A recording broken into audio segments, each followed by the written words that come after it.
All right, so I guess people are choosing to be homeless compared to paying rent in 2025. I don't know what's going on with these people nowadays. I have no clue. I thought that was the American dream, to live, pick a white fence, work a 9 to 5, eat good food, have Merry Christmas. I don't know what the hell is going on, but people are choosing not to pay rent so they can live under a bridge. But we'll talk about it, you guys. I want to react to this video. People choosing to be homeless over paying rent. This one's going to be a doozy. I'll tell you that much, because this won't be me, but I want to see what these people's thought process is, and we'll break it down. Now, before we break it down, make sure you drop a like on this video, as it really does help my channel grow. Also, subscribe. You know what? I'm going to make a countdown for you guys. 3, 2, 1, drop a like, man. All right, let's jump right in it. I would rather be in the woods than having to pay rent every single month for the rest of my life and not actually get to live. I would rather be out here in nature, where it's free, where I can do what I want. God, he put us into this world.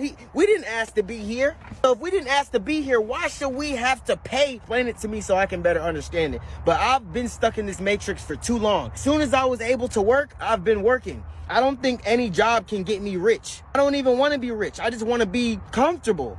In the first place was because I listened to Steve Harvey. I listened to Steve when he had the speech that he was at Family Feud, and he was talking about jumping. We was talking about jumping and taking the risk and seeing if you can fly, right? I had made up in my mind at a point in time that I was just fed up with life. I was fed up with making other people rich while I was struggling. I got tired of being treated like a number. I was going to jobs that I was just absolutely miserable. It would bring out the worst in me, my anger, my lack of patience for people.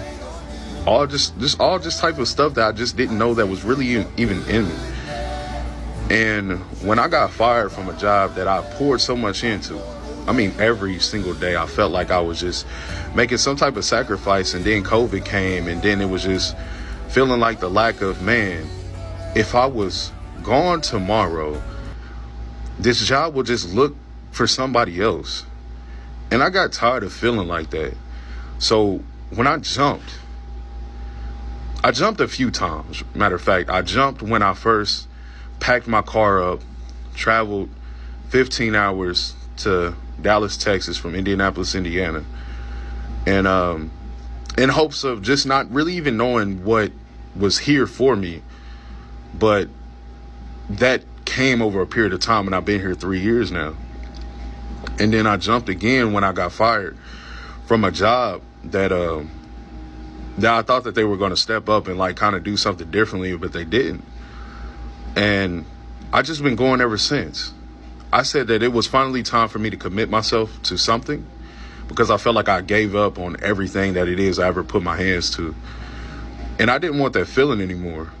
So I had finally made up in my mind that come hell or high water, number one, I was going to follow God and figure out what my purpose and my plan is and what my passion was, and then continue to move forward with that every single day of my life.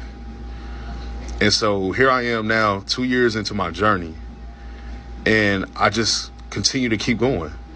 And then I wanted to use my story as just me being as vulnerable as I can to tell people what was real, and to be able to inspire, motivate, and teach others based upon my own experience of what it means to continue to keep going. I mean, I've lost family members. I've probably lost maybe 3 so far in a 3-year span. Lost friends, all types of stuff, lost things. But you know what? I ain't turned my back on God. It ain't always been easy, but I kept pressing and I kept going. And I'm saying that to tell you this: you got to keep going. Live your dream, man. Now, why would people choose to build an... Okay, yeah, that was a whole spill of information in his story and journey, and I respect it. Hey, I respect both of the brothers that just, poured their heart out in front of a camera about being homeless and taking that leap of faith. But let me tell you something, man. If you're bouncing from job to job, if you can't hold a steady job, you need to build something for yourself. And that doesn't mean build a small business. That doesn't mean go try to sell t-shirts, hats. That doesn't mean any of that. What that means is you need to go back to school. You need to go to college, build a trade, get a trade under your belt. I don't know what you need to do, man. Work on HVAC. Get trained on something where you become become an asset and not a number, right? Like you have to do something, man. You can't just be bouncing from call center to call center expecting something different, because those are revolving door jobs, my brother. You got to get a trade and do something with it. I'll talk about myself. I have certifications in certain things to where I'm certified. I can take these certifications all over the world and do the same job. Guys, work smarter, not harder, man. An encampment. And usually folks fall into two categories. And both categories usually come from a place of passion, one negative, one positive, but they both fundamentally misunderstand homelessness. So let's talk about it. The first side is they're choosing an encampment because they're unaware of the resources available to them. And that is total bullshit. If you think that, you absolutely underestimate the folks who are experiencing homelessness in your area. They absolutely understand how the system works. So let's put it like this. If you became homeless right now, your first instinct wouldn't be, well, I'm gonna go live in the woods now. I'm gonna go buy a tent, or I better go, scrounge around for some materials to have cover from the wind and rain. No, you would think, all right, I gotta figure out how to problem solve my way out of this. Maybe I can stay on someone's couch. How can I earn more money? Although you're gonna problem solve your way out of it. Because there's becoming homeless and there's remaining homeless. The overwhelming majority of folks who become homeless do not remain homeless. Those that do remain homeless usually are for two reasons: severe persistent mental illness and substance use disorder. Zero judgment on those issues. The reason I'm bringing it up is because we got to talk about the reality in order to get the resources, and that is the reality. Right. Because of that, encampments are never the first stop on the journey. They're often the last stop. So these folks have been navigating the system for years, some decades. So that brings us to the other side. Well, then they must be choosing homelessness. They would rather be homeless. And that's only partly true, but it's mostly wrong. They're not choosing homelessness in the face of all available options. They're not choosing homelessness in a vacuum. They're choosing homelessness in the face of the current options available to them. When a system fails, people create their own. So the system that they've decided to create is an encampment to themselves or with a community.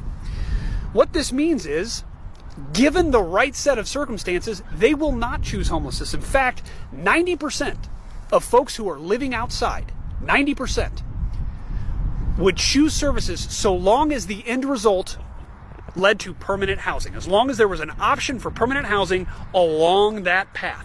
Yeah, I don't know about that one, man. Have you been to California? I'm from California. Have you been to California? Beautiful weather, beautiful sunshine, sunny San Diego. Them homeless people love it outside, man. I'm gonna keep it 1,000, man. It's not a choice. They love it. They enjoy it. They enjoy it, man. I know there is a small percentile that has mental health issues, and I know there's a small percentile that has substance abuse issues. The vast majority of them enjoy it. Hey, I've never been homeless, but I've met a few homeless people that actually enjoy it. So there's some people enjoy the freedom. They enjoy the freedom. They are against the American government and the tax system and all of that stuff, so they enjoy not paying for anything. I think it's crazy work. I think it's absolutely crazy to be that way, but hey, some people enjoy it. It's not a I understand what he's saying, but it's not a 90% wants to be in a house. I mean, that may be a global thing, but when you're talking about a certain vicinity, you might be wrong on that one, buddy. So if 9 out of 10 would choose it, what you're really saying is, my system isn't meeting the needs of the folks that are in here. So please keep that in mind when you see an encampment this year. Y'all doing it really? Why did y'all choose to live like that?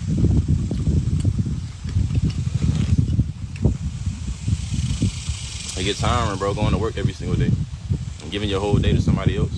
You ain't got no time to do nothing you want to do. Tired of paying bills, bro. Man, stop that. Stop that. Cut it out, man.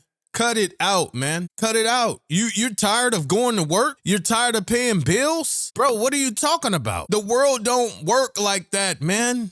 Go to work. Pay your bills. Live comfortable. Like, let's just be real, man. You want to live around mosquitoes in a lake? Do you really want that as your life? Do you really want society just shunning upon? I mean, I'm just being real, brother. You don't want that. Go to work. It's something that you do as an adult. You go to work. It doesn't matter if you're flipping a burger at McDonald's or you're a corporate bigwig with a white collar. It does not matter, man. Go to work. I've never understood the people saying, I'm tired of going to work. No, that's a big sign of laziness. That's a huge sign of mental laziness. And what's crazy, even more crazy, is that you're bold enough to pick up a camera and record yourself talking about how you don't want to go to work. But to be honest, I bet you got a TikTok and you're posting videos on there. Guess what? You're going to work for free. It just sucks. We want to keep living in the matrix, pretend to be somebody, pretend to be something that we not, want to live off, want to be inspired by these celebrities. Yep, see, that's the problem. You are influenced by the influencers. I always say it. You don't want to realize that, because a lot of niggas realize so too late. That's a fact. It's best to live off the grid, bro. Focus on yourself. It's hard to focus on yourself. You worried about bills. Worried about bills every day. How you gonna pay this? How you gonna pay that? Worried about being seen. Wait. Having a nice car, having every pair of shoes that come out. That's a fact. Y'all listen to the goddess, man. Nah, you don't need to be listening to her. To the goddess, she not lying. That stuff get old after a while. It get tiring. Get boring. Y'all sitting on TikTok live, I can tell. Like her, you already in a better place. Yep. You already know, man. And you got a dog. Said, what about the winter? What about winter? There ain't gonna no such thing as winter. Don't get cold out here, bro.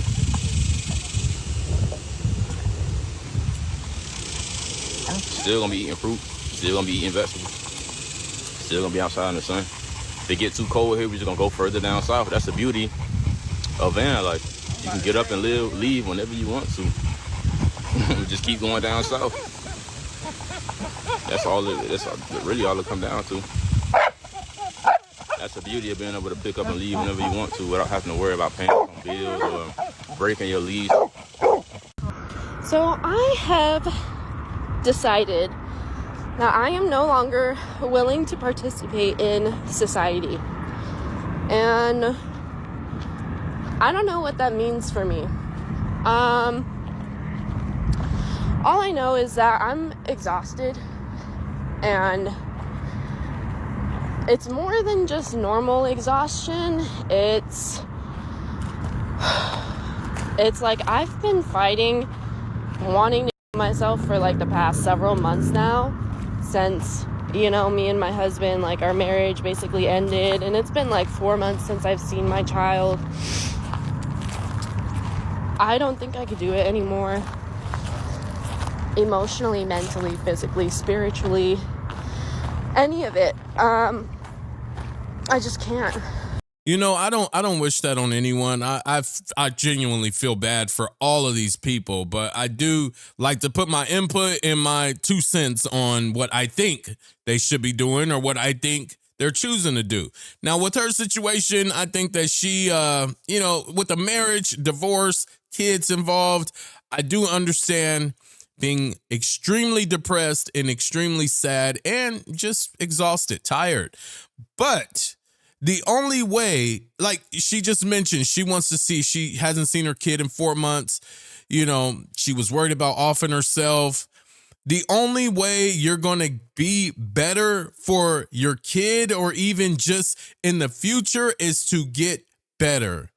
Going down the route of blacklisting society is not going to make you any better. Hey, I'm just saying, man, it's not going to make you any better. It's your situation is not going to get better if you go off the grid. It's just not. Your kid is not going to appreciate that. Your kid is not going to be like, man, even though my mom and dad broke up, my mom was the hardest working woman I've ever known. Your kid's going to say, oh, no, man, fuck my mom, man. She went off the grid and became homeless and didn't even care. She didn't even care. She didn't even try. You didn't even try. Remember, this is a child. A child will become a grown man or a woman. At that point, they will be able to reflect and think about their past. And as an adult, you can make logical thoughts. And that logical thought would be, mom left me, the divorce happened, mom left, and she went off the grid, and I'd never seen her again because she chose to be homeless. She chose to do it.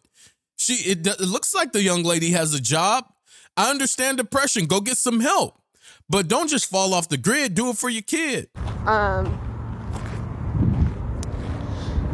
I can't be a part of a failing system anymore. And I've thought about this for several years now. I've been thinking of doing this since like 2020. And I think like I've been really like just too scared to, or like I thought that I needed my husband, but now I'm just like, I don't need him. And I can survive on my own. And, you know, as long as I basically have my phone, I mean, I have everything, you know? No, you don't. As long as I have my phone, I have everything. Man, you Gen Zs, you young generation are cooked mentally through. As long as you have your phone, you have everything. I thought about like exactly what tools I need, where I'm gonna go, how I'm gonna survive, you know, food, shelter, water, all of that. I've already taken that into consideration. That's crazy work. And now I'm off. I'm leaving Arizona. I don't know when the next time I'll be back is.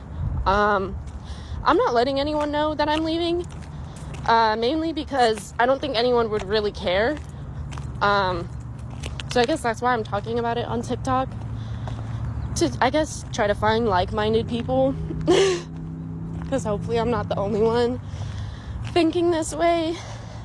I've given up on community. I've given up on love. I no longer really desire anyone to be a part of my life.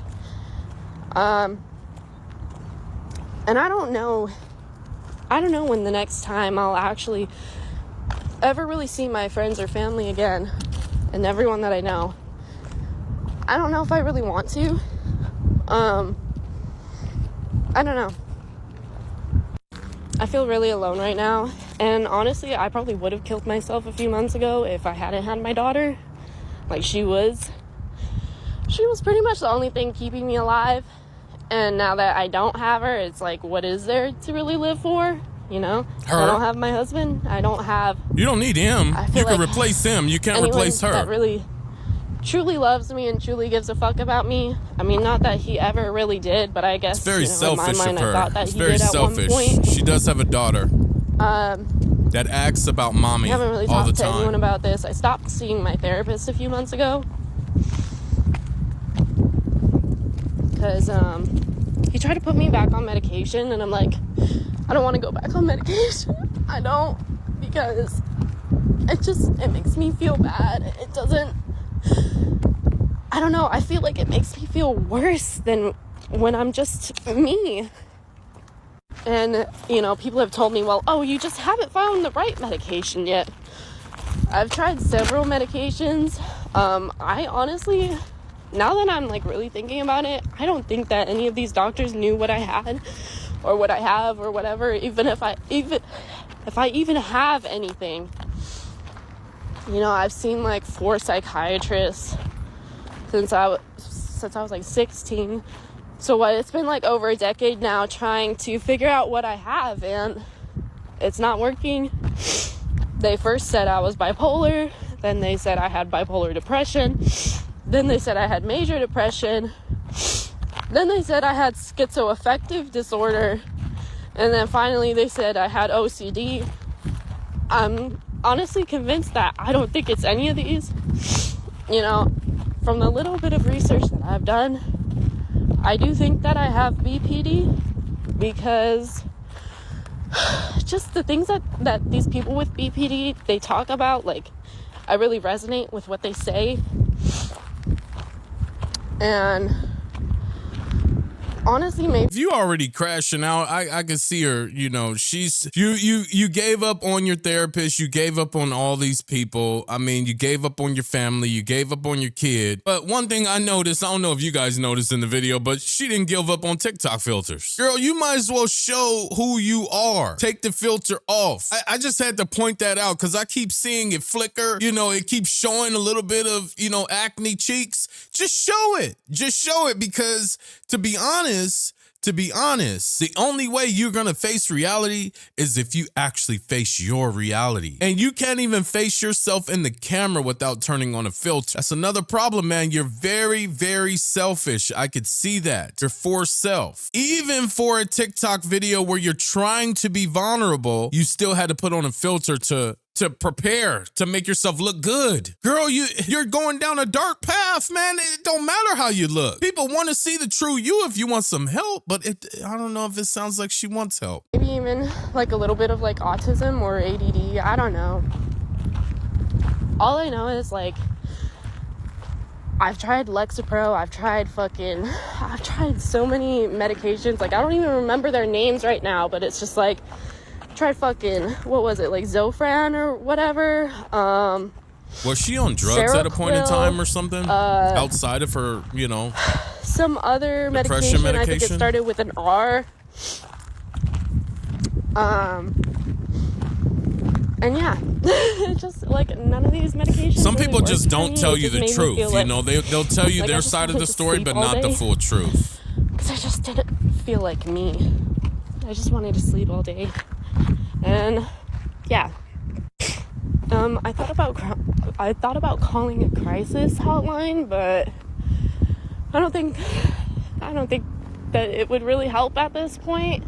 It's not that I want to kill myself. I mean, I definitely do want to, but please don't. Please it's don't. that I can't. Call the crisis hotline. It's Please that I do can't something. kill myself, even if I wanted to, because I'm like stuck here. I feel stuck. I feel like Earth is my prison. That's how it feels to me right now. I think like for a long time I really desired friends and I desired a partner and all this, and now I'm just like, I don't think I really desire those things anymore. Like, I don't think I really want a friend anymore. I don't think I want a husband or a baby anymore. I think I'm just ready to be alone. And I keep seeing the number 555. You don't even want your kid anymore. Yeah. Yeah, I can feel the shift. I can feel the change.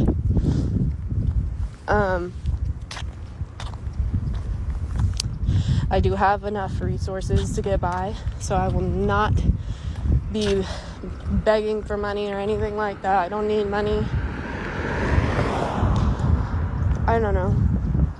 I just treat TikTok life like my safe space, I guess. I'm just ready. I'm ready to move on to my next life. And I've been telling God this. That I feel, I don't know. I'm just ready. I'm just ready to go to a new planet. Like, I'm ready to experience a new body. I'm ready to experience a new family. And that's just wild a new work. planet. Like I said, like, yeah, she definitely has mental problems. Like I she needs help. Here. I never did. And I thought that feeling was going to go away. Like, oh, after high school, I'm going to start fitting in. After middle school, I'm going to start fitting in. After elementary school. And it's just like I never fit in. I never did. I've been feeling really alone at school and at home. And, yeah, I just don't think that anyone will even notice when I'm gone, to be honest. And I hope that they don't. Honestly, I hope that I just disappear like a fart in the wind. I really do. Like, I don't want to be. I ain't gonna hold you. Farts don't disappear. Let me tell you, especially when it's cold outside. You fart when it's cold outside, that fart will linger for 2 hours. Go try it. How cold is it outside? It's like 20-something degrees outside right now. If I went out and farted, that fart would be there till 12 o'clock in the afternoon.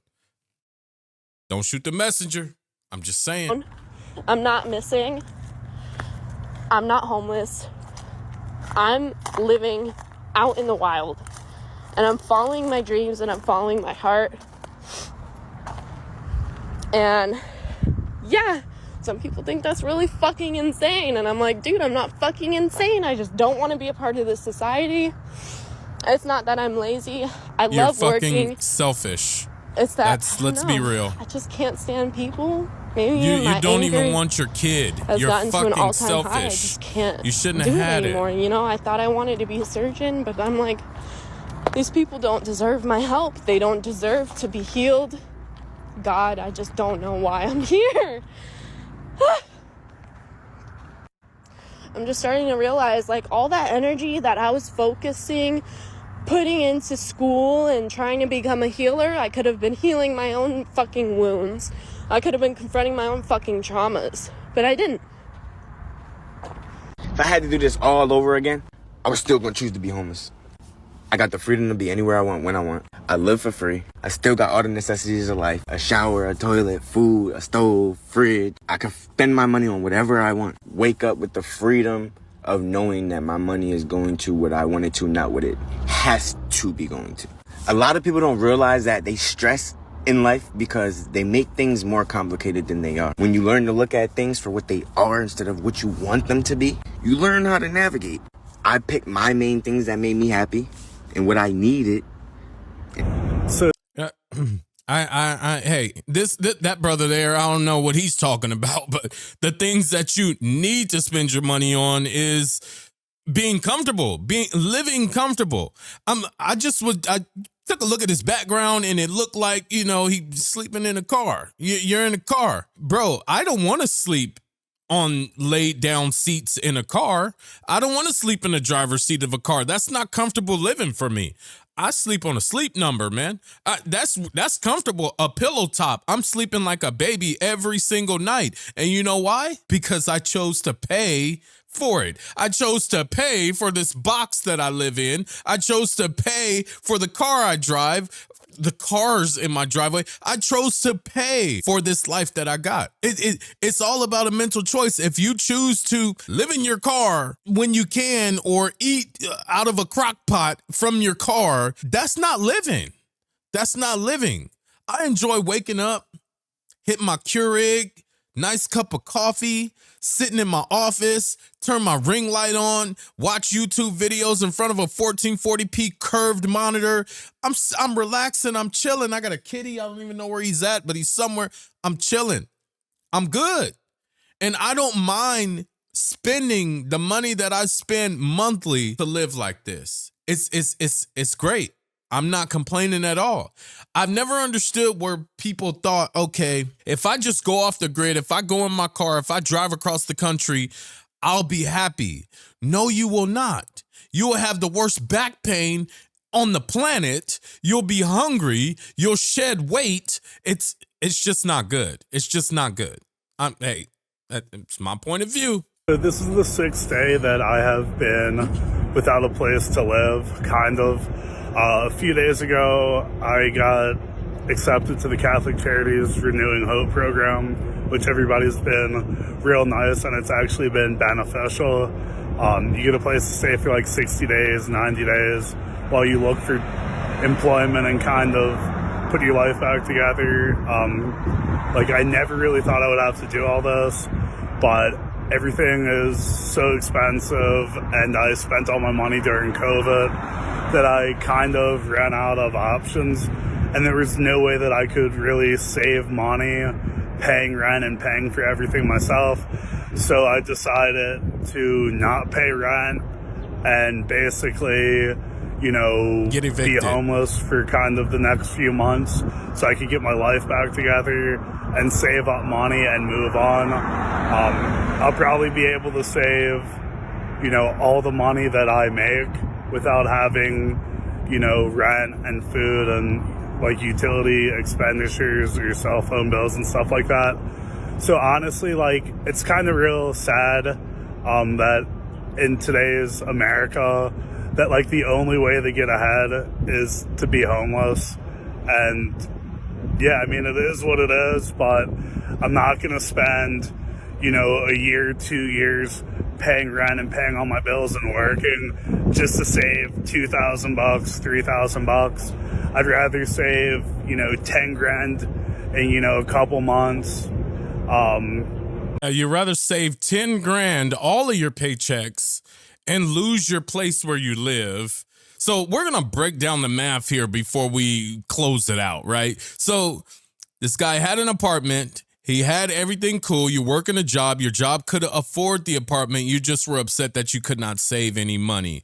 So I'm going to break down what I would do and what you didn't do, okay? So what you should have done if things got really tight, especially during COVID when things got really tight for everyone, what you should have done was spoke to your office, the management office, let them know, hey, things are really tight for me. I need some type of help. Can you guys help? Can I pay you $200 less a month and then you can roll it to the end of the contract? Something. I can trust and believe you did not do that. You didn't ask them because I'm pretty sure they would have helped you out during those times.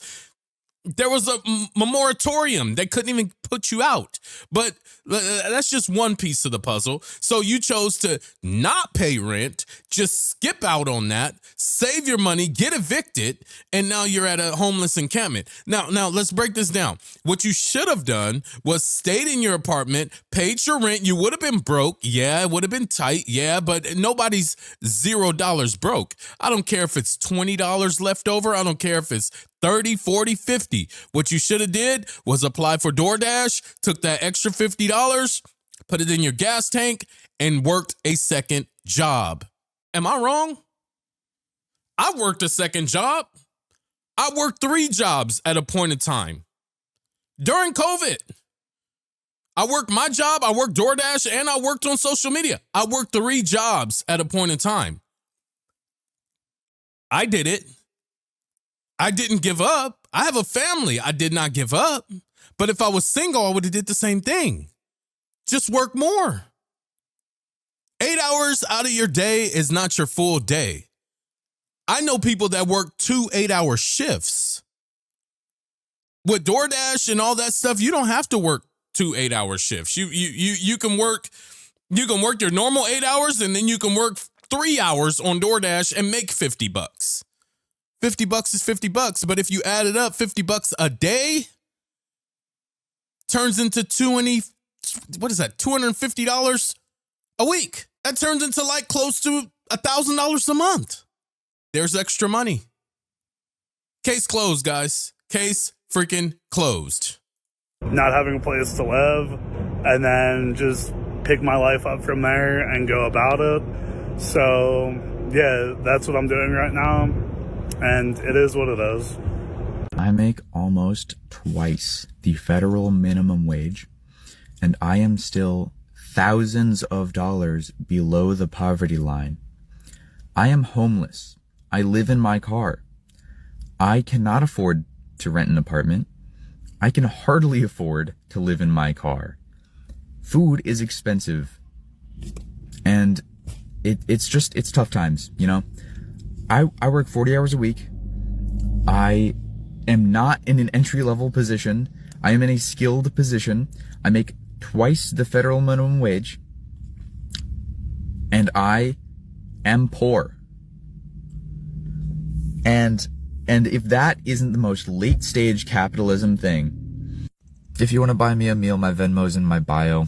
I just got denied an apartment rental application because my rent to income ratio was too low.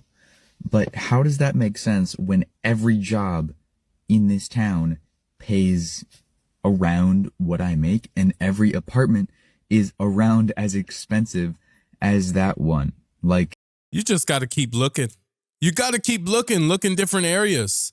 I mean, you might have to look in a little bit of worse parts of town, but keep looking.